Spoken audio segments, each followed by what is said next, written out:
All right, we've got Brett Greenberg on here, Bama 24/7 and affiliates of 247 Sports. Early signing day is quickly approaching here, and I know it's weird to insert that in when there's so much other drama going on in the college football world, CFP, rivalry weekend, whatnot. But we have to touch on the subject at some point, and so that's why we brought Brett in here today. Brett, it's great to have you. Yeah, absolutely. I know we've been talking about getting together, doing this for a long time, and it's fitting. You said it. It's a lot of the attention is on obviously the coaching carousel, which we kind of talked about before we hit live here, and college football playoff discourse. And I will say the committee is definitely doing its job in the sense of creating a conversation in November and then some. But yeah, like you said, I'm the recruiting guy for Bama 247 and 247 Sports, and recruiting matters. It certainly does, and whether the calendar is very jumbled with the portal and all of that, but it's crunch time for a lot of these staffs, and certainly for Alabama to get pen to paper here in the next less than 2 weeks. Oh, absolutely. I mean, we've seen it week in week out. I was sitting right near the recruits on Saturday when I was at the Bama game. You Yeah. see them sitting over there, and it's kind of like that developing layer, that developing story on the side that we're all very focused on the game, but over there, that's your future. And so, you got and there's a lot of work going on when it comes to that going on in the background right now that isn't really talked about just because of everything else. But I'm happy to get into that here today. Excuse me, with early sign day approaching. What would you say are a few of Alabama's top targets heading into early signing day? Yeah, there's not many left. I always like to kind of bring it back to earlier in the cycle and something I heard and was kind of continuing to convey with this new scholarship, I guess, lack of a limit. You're going to see some programs go after, you know, have 30 plus guys in the class. USC, I believe, is at 35. Georgia, I think, will probably end up at around 30. Alabama, that was never going to be the case. They were going to continue to kind of keep it status quo. Always envisioned probably 20 to 25 in the class. Right now, Alabama's sitting at 23 total commits, ranked number 2 in the 247 rankings. There's not a whole lot of guys left. I think if you could single out one, it's Samson Gash out of Michigan, been committed to Michigan State since the summer, got back down to Alabama after picking up a on-campus offer in June. This is a guy who runs a 10.41 100-meter dash. So speed, and more speed coming out of Samson Gash. And he came back for an official visit a couple weekends ago. And, I said it going in, it's apples to oranges, and no disrespect to Michigan State, but what Alabama as a program can kind of offer you holistically compared to Michigan State, there's really not much of a comparison. And coming out of that trip, he told me, hey, Alabama's giving me continued thoughts. I'm continuing to think about them. They knocked it out of the park. They treat me like family. So there's really no change there. He's continuing to kind of say, hey, I'm focused on my playoff run over with Central Class Catholic in Michigan. They're kind of rolling right now. It's fun to watch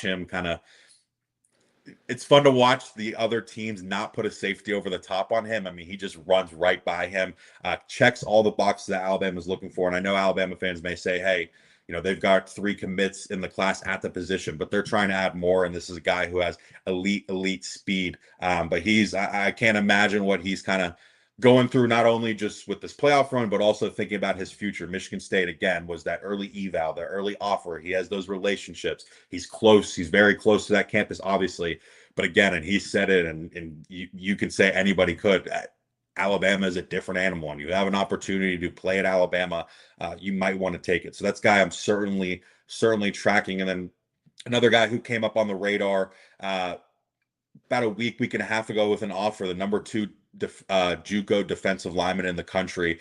And I'm just going to say it's David C. because his last name, I don't want to butcher. It's a very, very long name, but he's a guy who's 6'8", only been playing football for 1 year. He was a basketball player, got injured, flipped to go to play football, and has kind of seen his recruitment take off. He's out in Los Angeles. He'll be down this weekend for Alabama, Eastern Illinois, an official visit. So that's a guy I'm looking at, and I point him out because he's along the defensive line, and that's obviously a big talking point for Alabama fans, both on the current roster and who follow recruiting. It's always, where's these where are these big bodies? Where are these big bodies? He is definitely one of those. Again, 6'8", 87-inch wingspan. So just kind of a freak. And he's another one that going into the trip, he's taken official visits to UCLA, Kentucky. Excuse me, not UCLA, Kentucky, Arizona State. I don't know if those programs can compare to what Alabama can offer you just from everything that, again, they hold it from campus to on-field experience to in the facility, the strength and conditioning. So would not surprise me if this guy comes out with rave reviews, and will definitely be one to watch. But again, there's not many more names. I think those are kind of the two you're circling right now. And it's really a testament to this staff to, get guys in the fold early and not having them budge. I've put it up on my Twitter, over my site multiple times. It's rare to have 5-star talents and high 4-star talents so locked in since the summer. I mean, Xavier Griffin, the #1 linebacker in the country, Jordan Edmonds, the #1 corner in the country, Xavier Crowell, who just earned his 5th star, Zion Gibson, and so on and so forth, have lived in Tuscaloosa on Saturdays in the fall, and they all talk about it. It's like, it's one thing to say, yeah, this group is close, and you kind of hear that over and over, but for them to continue to be on campus together, I mean, majority of the class every single weekend is taking a picture with Kalen DeBoer. They're developing those relationships. So it's just, it's very rare to have these guys so locked in, and it's, again, one thing to say it, but it's shown over and over. And I joke about a lot of those guys I named, and a couple others would have signed, made things official on the day of their commitment. So other heavy hitters, obviously you're dealing with top ranked kids that are committed to Alabama, other heavy hitters continuing to push and try for, potential visits, but that just hasn't happened, more or less.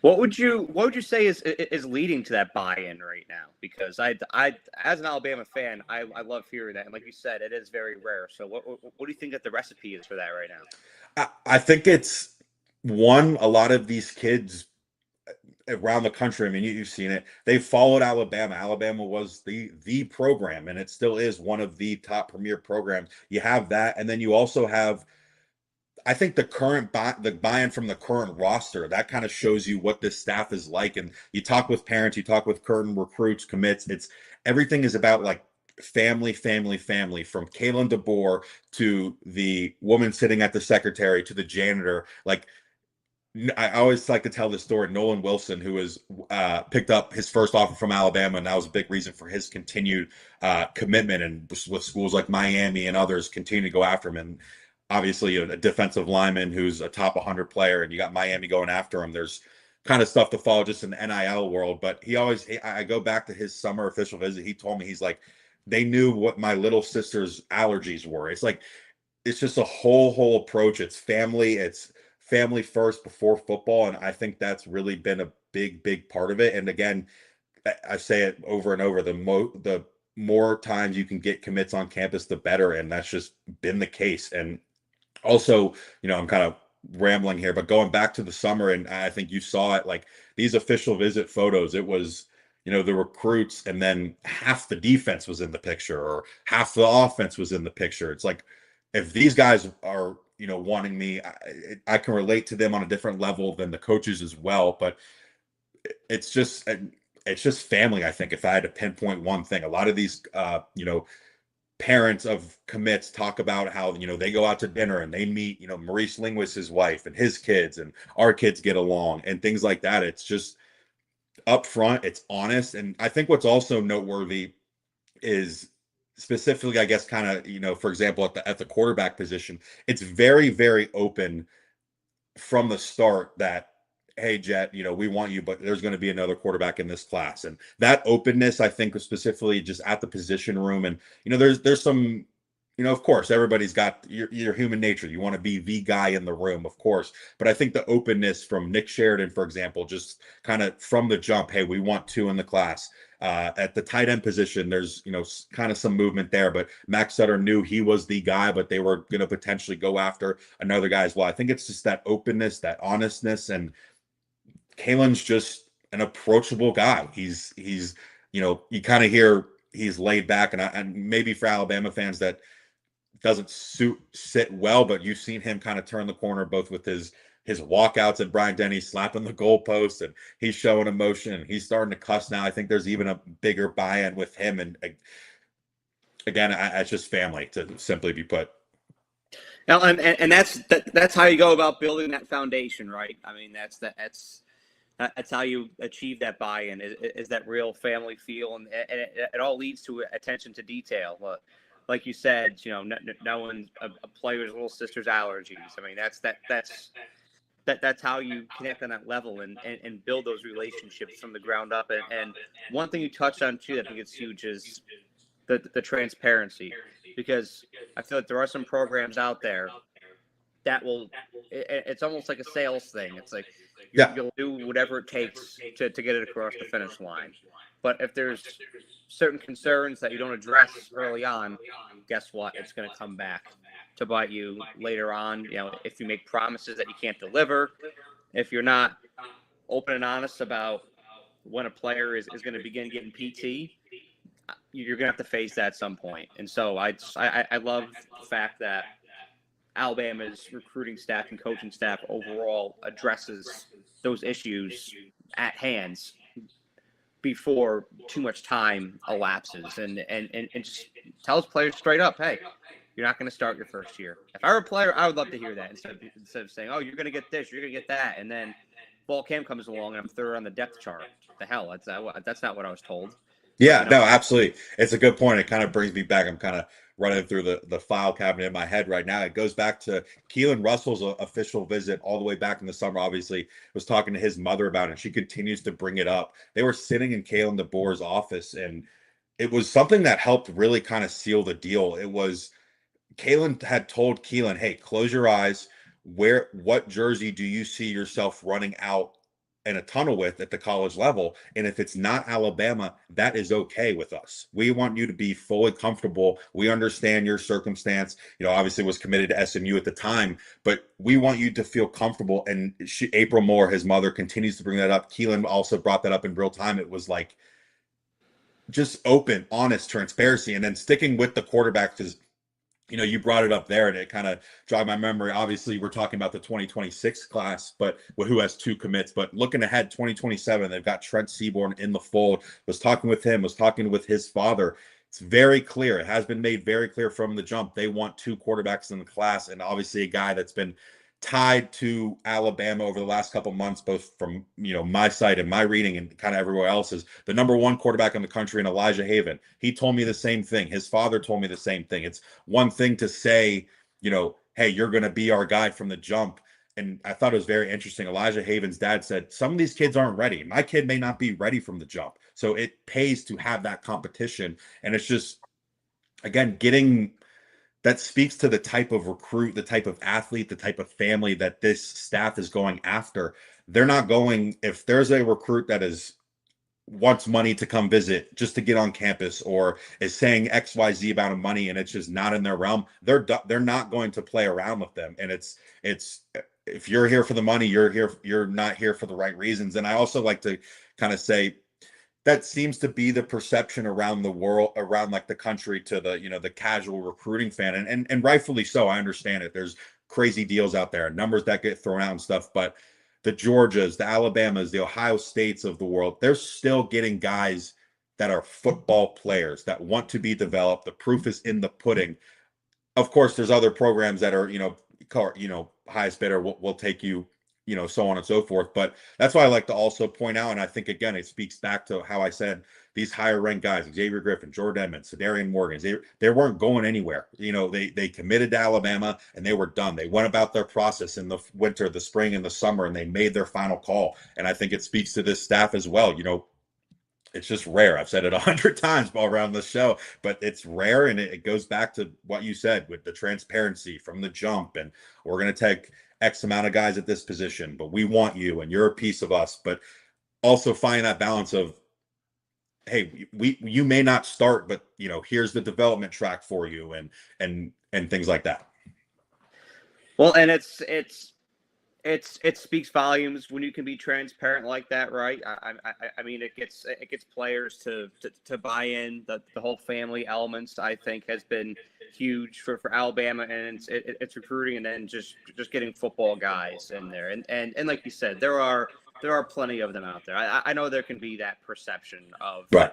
everybody's in for the money now, ever since the inception of NIL. But there's, and that's not Alabama, but all over. I mean, there are still plenty of guys out there who are ready to run through a wall for sport, and so it's important to have a process in place to vet that out. And speaking of process, would you say that the recruiting process and approach is similar between Saban staff and DeBoer, or do you see more differences? I think I see more similarities than there are differences. It was something I kind of heard about this staff, maybe a little bit different in the sense that something I heard about this staff when they first got hired. They're not just offering kids to offer kids. Like, you will not find 10 offers out, to the quarterback position. I'm like the 2027 class, there's 4 quarterbacks that have been offered, and there's a very good chance 2 of the 4 that they offered are in the fold when it's all said and done, when we're talking a year from now in the 27 cycle. But that's one thing that I kind of noticed and have continued to notice, that if you get an offer and Kalen DeBoer meets with you, you are a take. They're not wasting your time. They're not wasting their time. I think that's been a kind of maybe a big difference a little bit. But I think there's still a lot of similarities. Again, it's still Alabama, and Kalen DeBoer has talked about that, like embracing the culture and kind of leaning into it in year one. I thought, year one was a little bit different because you've got, lack of a better term, damage control, kind of retaining your roster and things like that. But now you've seen him, fully embrace, obviously, the Alabama tradition. He did that from the jump, but I think there's a skill. Having the right people around you, I think, is also a skill. I think Kalen DeBoer has mastered that with Courtney Morgan as the general manager, Jatavis Sanders, the director of recruiting, Aaron Hodges, Tony Jones, a couple other guys in the recruiting department that just can absolutely relate to these guys. And we've seen other programs and other coaches kind of come in and take over and maybe take some stuff down from the wall, completely start from scratch. And that hasn't really been successful at a lot of places. Kalen DeBoer brought in his guys, but also kept, a Robert Gillespie, a Freddie Roach, who are so crucial in the recruiting ranks. Jeff Allen, who, if you're hired by Nick Saban for 17 years, you're doing something right. Jeff Allen, and he was crucial in the winter months, a year ago. He's been crucial on visits. The amount of recruits that bring him up specifically. David Ballou in the strength and conditioning department. Kerrigan Johnson, who was there, who is kind of the GOAT, I think, in relating to parents. It was there with Nick Saban for a while. She's still there. It's the same woman at the secretary's desk, right, when you walk in. So I think it's a combination of obviously having your own identity, but if it ain't broke, don't fix it, and use those however many first round draft pick jerseys are on the wall. Use the Heismans and use all the trophies. And I'm laughing because still to this day, you got commenters out there saying DeBoer's riding off Nick Saban's coattails with the history and stuff. It's like, would you not? It didn't go away. There's a reason these guys are in the room in the first place, and we talked about it earlier in the show. It's that Alabama logo, the championships, the history, and a lot of these guys grew up Alabama fans, and you're not going to ignore that. You're going to use that fully to your advantage. Oh, absolutely. I mean, when you have those tools at your disposal, you're only inflicting harm on yourself if you don't use it. But what I've respected a lot about what DeBoer has done was that he has injected his own identity into the building, and I like that. Like as far as changing how some of the rooms look, changing approach somewhat, and then of course staff churn when he first came in.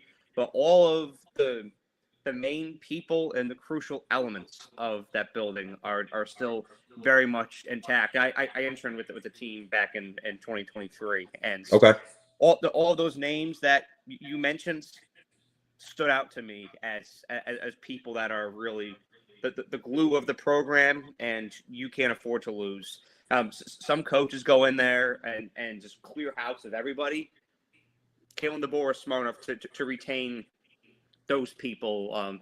Your Gillespies, your Freddie Roaches. I mean, your Jeff Allens. He knew to hold on to those people, because if you lose them, that's your blow.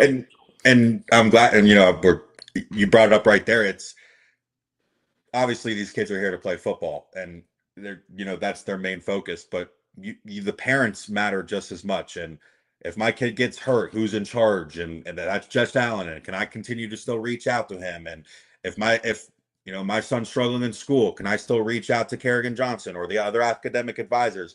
Those guys are all still there. So again, I'm kind of beating a dead horse here, but it's a skill to have the right people around you. And I just can't say enough that Kalen DeBoer had the right people, I guess, in his ear as well, saying, hey, keep this group, keep that group. And well, also, again, making those changes. Courtney Morgan, obviously the GM now, and that's obviously, there wasn't necessarily a GM for Nick Saban, I guess, for those years, obviously, since the inception of NIL, they've had that, but he has his own way of doing things. And that recruiting department, I've got a couple buddies in there. They've said, there's a little bit different process of doing that. And that is what has brought Kalen DeBoer to where he is in terms of, talent evaluation and Courtney Morgan. So you're not going to mess that up, but you got to you're not going to mess that up in the sense you're going to bring that over and there may be some changes, but again, you're not going to change all the I don't want to say extracurriculars, but everything outside of football, the academics, the campus, the Brian Hall, the points of communication. If I need to get in touch with my son and checking in here, can I check transcripts? Everything's the same there. So again, it's just, it's really well done what they're doing, and they're continuing to do it. Again, they've got the number 2 class in the country right now. And it is that way for a reason, and I hope that it remains that way. There's no coincidence that is still happening. The one thing that I want to ask, though, is, so we have a game looming over us here in a little bit over a week. Alabama and Auburn. We'll address the elephant in the room there. After a loss, we know how Alabama is. I mean, it's like the walls are falling down, yep. The world's on fire. I mean, that's and I, as a fan, I try not to buy into that too much because it's very overreactionary. We're a team, just like anybody else, we're going to lose. It is what it is. You learn from it. You move on. It's part of sports. But this Auburn game in particular, I can't ignore the fact that there's a lot of implications tied into this thing, because if Alabama is to lose this game, you're now looking at another season below double-digit wins, which you saw Nick Saban very seldom have at Alabama. You're looking at a loss to Auburn, which in any year is inexcusable, just because it's Auburn. And you're looking at likely Alabama falling short of the CFP for the second year in a row in Kalen DeBoer's second season. The optics aren't great there. And so, and look, I think Alabama's going to win, but I'm just asking, in the case of a loss, does that impact recruiting in the future? Yeah, I don't necessarily think so, and I don't think everything you said I agree with. If Alabama is to lose this game at Auburn and miss out on the playoff, I mean, Kalen DeBoer thought his seat was hot last year. It will be as hot as it possibly could be. Now, I don't think there's anything going to happen at that point, but I think it kind of goes back to what I said. If you're a commit and you're reacting to a loss like this, especially this late in the process, because that'll now be, that's in the 20 in a couple of Iron Bowl, and then right around a week until signing day. So I think if you're talking about 2026 class specifically, I don't think there's going to be any worry. I think if there is a guy who decommits after Alabama potentially loses to Auburn, I think you kind of say in the nicest way possible, see ya. Like, if that is what you're banking your recruitment on, I don't know if we really want you in the program to begin with. I couldn't give you a name on this class of the 23 commits that I would kind of imagine that a loss would affect their standing with Alabama. I go back to talking with Jordan Edmonds after the Florida State loss. He kind of laughed in my face, and actually I talked with him at Oklahoma after the Oklahoma loss. He laughed in my face. Talked to Xavier Griffin. He kind of laughed in my face. It's like these kids, and I tell them all the time, and I've said it on podcasts, I may get killed by the Alabama fans, but a lot of them are 16, 17, 18 years old. They're a lot more level-headed than a lot of these Alabama fans, which, again, I understand it. It's what Alabama is, and you said it there. Double-digit wins is a constant, has been a constant. Again, that didn't happen last year. There's potential for it to not happen this year, but these kids are looking beyond that. And again, I can't single anybody out. There's, it would be very surprising if there was a kid to one decommit and one hit to be kind of the reason for it being a lost Auburn. Well, that's refreshing to hear that at those guys are that locked in, and it looks like they're really relying on their relationships with each other, which is massive as well. And like you say, players are level headed, right? So they're and I like the fact that they're not going to react to losses the way that fans do, because I'm not going to lie. I'll be straight about it. I think that our fan base is a little crazy with how we handle loss sometimes. Well, and I don't like. That's part of it. That's part of what makes college football so great. I fully understand the crash outs. I understand it completely. You're talking about Alabama, which is a whole different level. It's funny. Both my parents went to Florida, so it's kind of like my dad is always like, he gives me a call after Oklahoma and is like, oh, is all 23 guys decommitting? It's world is burning? He's like, you guys are what you guys had at Nick Saban, and an Alabama fan who would talk about was ridiculous. It's never going to be repeated. It's like you're welcome back to kind of, I guess, reality, so to speak. Like, you're going to lose games, like you said multiple times on this podcast. It's going to happen. And if these commits, which I, again, don't think they are reacting to a loss, I don't think they were as locked in as maybe they thought or portrayed in the first place. Well, it's funny you mentioned how we're never going to see that again. That goes for everybody. I mean, we had a bad thunderstorm this morning in Fort Worth, and so I was up at 3:30 in the morning, and it was so loud I wasn't going to go back to sleep. So I actually just flicked on 2020 Alabama highlights. I'm like, why are you doing that to yourself? Oh, I was in my glory lane in my bed right here, but to establish your point there, I mean, it was stupid how good that team was, how wide open guys were. Like, and that goes for anybody. You're never going to see anything like that again. Like that. You had 2019 LSU. That's just over. You had first rounders playing rock paper scissors to see who had to go to the opposite side of the field. I mean, it was incredible what Alabama was doing, and the stacking of talent. That's just not, in this world of NIL, that's not as possible anymore. I think you're seeing it with, obviously, Georgia's got the number 3 class. They're doing just fine, and I'm not questioning them at all, but they're not stacking talent the way Alabama was, the way they used to be as well. I mean, you mentioned LSU. That was ridiculous amount of talent. That Georgia defense in, I believe it was 2021 or 2020, whatever it was. I mean, yeah, you're not going to see that type of defense again, and the rotational pieces they had. So it's becoming, you're just not going to see it again. And I think if you're an Alabama fan, there's way more to be excited, happy about when it comes to the recruiting world than you maybe thought there would be. I felt like this staff wasn't going to have an issue coming down here. Obviously, coming in the 2025 class, there was a lot to be said about, hey, can he recruit in the South, and can he recruit in state? And then obviously the signing day, Alabama doesn't get a guy in the top 10 in the state, and Auburn gets all of those guys. And I continue to reiterate, you had maybe 1 or 2 of those guys that Alabama really wanted. The other 7 or 8, they weren't going after. You look at this class makeup right now, they've got the number 2 and the number 3 players in Alabama, and the number 5, I believe, as well. The number 1 and the number 3 out of Georgia. So the Southeast is not an issue for Alabama. And then they're also using their ties from across the country. And it goes back to, they have so many California guys. Similarly to, of course, Kalen DeBoer is going to use the Alabama history. Was he not going to use his relationships that he established in Washington? And I go back to, it'd be one thing if some of these guys out west wouldn't be takes for Alabama. I think Dijon Lee, or I know Dijon Lee would have been a take for Alabama and Nick Saban. I mean, and coming off that point, specifically, hey, is the defensive back recruiting going to carry over? It was, guys were jumping over themselves to try to be coached by Nick Saban. Yes, it has. And they're recruiting, and there's still time to go, and they still got to produce and develop the talent.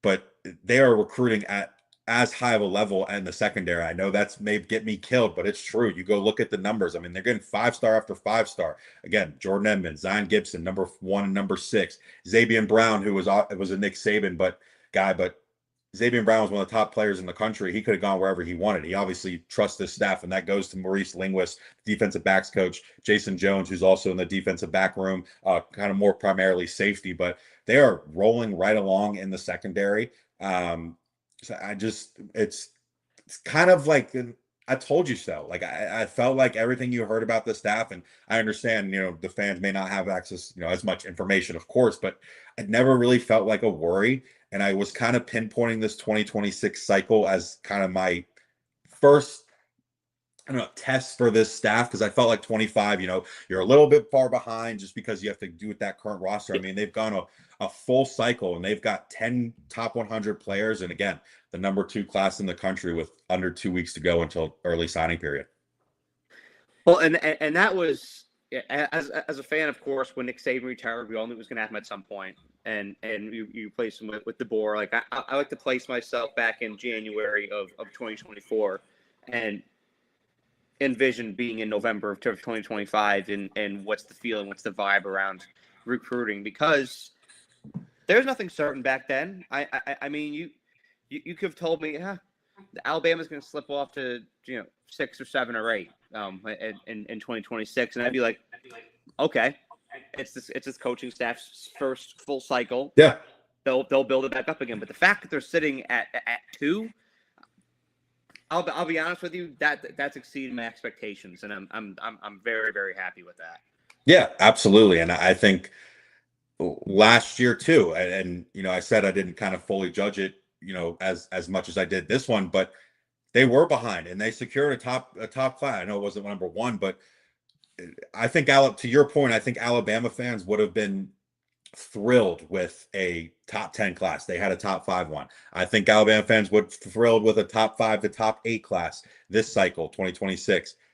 I see them finishing between 2 and number 4. I mean, it's rolling right now. And I think, I'm kind of just have thoughts running through my head. It was what these staff members, what these coaches are preaching in the winter and the spring and the summer to these 2026 commits about like on-field production and this and that. They're seeing it during these trips. I mean, the amount of freshmen that have played this year and significant snaps has been incredible to see, and they're playing well. The Kane Womack rotations at defense. I mean, it feels like there's like 30 different players on the field throughout the game, and doesn't seem like there's a rhyme or reason. And that's not to be taken in a negative light. I'm not a coach. I fully trust Kane Womack. And while we're on it, I feel like Kane Womack deserves a lot more praise for what he's done this year, kind of continuing to improve this defense week after week. And they're looking very good. But like the proof is in the pudding. There's, talking with Zion Gibson the other night, he's like, I watched these DBs warm up for the last 6 home games. And all I want to do is, be in that room now. I'm like, he's like talking about how he's doing the warm-ups on the sideline, and he's talking with Jordan and Edmonds and Jaira Edwards, because those are the 3 in the secondary that have gone very close together. Like, hey, we're gonna fit here, and Dijon's gonna be here, and I'm gonna do this, and it's just the proof is in the pudding. And a lot of these meetings that these recruits have and commits have with these coaching staff are not only going through their film, they're going through, hey, here's a guy that we coached that we think you can end up being like. And Xavier Griffin's sitting there watching Jahad Campbell highlights. It's a pretty good equation.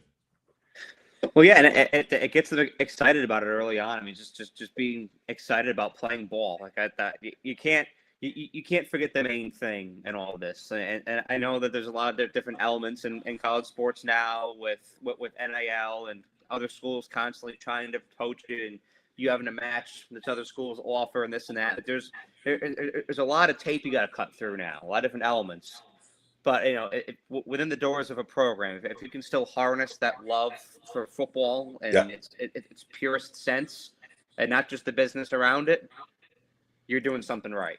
Yeah, absolutely. And also, like, in that locker room, if you don't love football, you're not here for the right reasons, it's not only the staff that's going to call you out. There's the veterans of this program that are going to call you out as well. You're going to learn very quickly, and you're either going to, be with Alabama or you're not. I kind of go back to talking with Keelan Russell's mom during last summer. She was like, you either join Alabama or get knocked off the tracks. And they love that. They love the honesty. They love the kind of just brutal nature of the program. And it's these are the type of kids and families they're going after, guys who absolutely love the game of football, are there for the right reasons and want to get developed and want to get to the league in 3 to 4 years.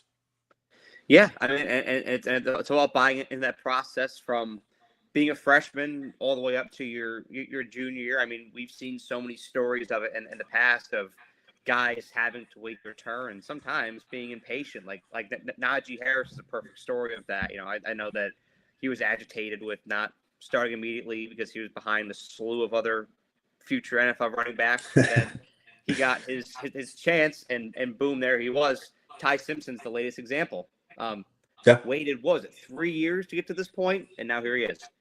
Yeah, and also the other side of it is, you look at this freshman class, and it was, I don't think anybody's surprised that Dijon Lee is playing extended minutes or extended snaps. I don't think anybody's surprised that a Michael Carroll's playing extended snaps as well. But it's London Simmons. He was a 3-star. I will go to my grave saying he shouldn't have been a 3-star, but that's beside the point. He's getting an opportunity, and yes, Jeremiah Beeman went down, and that probably kind of opened the door a little bit, but this staff does not care. If you can play and you do all the right things, you are going to play, whether you're a freshman or you're a 6th year. Latsier Brooks continuing to come on as a bigger and bigger presence, returning some kicks. They're going to him early in games. I think you kind of saw his injury being out for South Carolina was maybe like the best thing that could have happened for him. Obviously, it wasn't serious enough. He's fully back and he's good. But I think Alabama fans saw he was kind of missing in that game. And he's become kind of a bigger target for Ty Simpson. The kid can separate like crazy. And, you'd like for them to find each other down the field a little bit more. That's all different. Probably a whole different type of podcast, getting into the kind of the offensive rhythm of the current team. I know we're focused on recruiting here, but again, the proof is in the pudding, and it's just all kind of a perfect recipe right now. I love it, and I love to see it continuing to take shape, and I hope that it leads to an Auburn win and a deep playoff run here, and continue to build off of this momentum that we have here, because we have plenty of it. I want to thank you for coming on here today, Brett. I mean, you gave some excellent intel, teeing up early signing day coming, and keeping this season in focus as well. We learned a lot here. Everybody who viewed today learned a lot here. And so from the bottom of my heart, thank you for coming on here. It was a great talk. Yeah, absolutely. Always a great time. And keep your recruiting departments, keep your GMs kind of in your prayers, because like you said, they've got early signing period, potentially playoff runs, and then the portal opens up. So, and I know Alabama's certainly going to be active in there. So just keep them in your thoughts. Probably not a lot of late hours, early mornings. Yeah, there's going to be a lot of 4-hour sleeps in the future here. Between the months of, or the end of November to mid-late January. Yeah, there's going to be a lot of 4 and 5 hour sleeps if they're lucky to get that. And last thing, and then we'll go. And Alabama has a head coach. You could be LSU, you could be Florida, who does not have a head coach right now, and potentially Ole Miss, who could end up. It's just crazy. Be happy with where Alabama's at right now, and that's all I'll say. And that's a good point. At the end of the day, I'm happy to have somebody. I mean, I couldn't imagine being Ole Miss right now. Just that amount of angst on top of having one of your best seasons in program history. Like, that's got to be such a weird mixture of feelings. And I pray for them. I hope that they end up keeping Lane. But that's just at the end of the day, you've got to. I know you get caught in a loss. It's almost like thank yourself for your toothbrush in the morning type thing. Like, we're okay. We're good. Absolutely. Well, thank you for coming on, Brett. Roll Tide, and thank you all for watching. Have a great day. No problem, guys.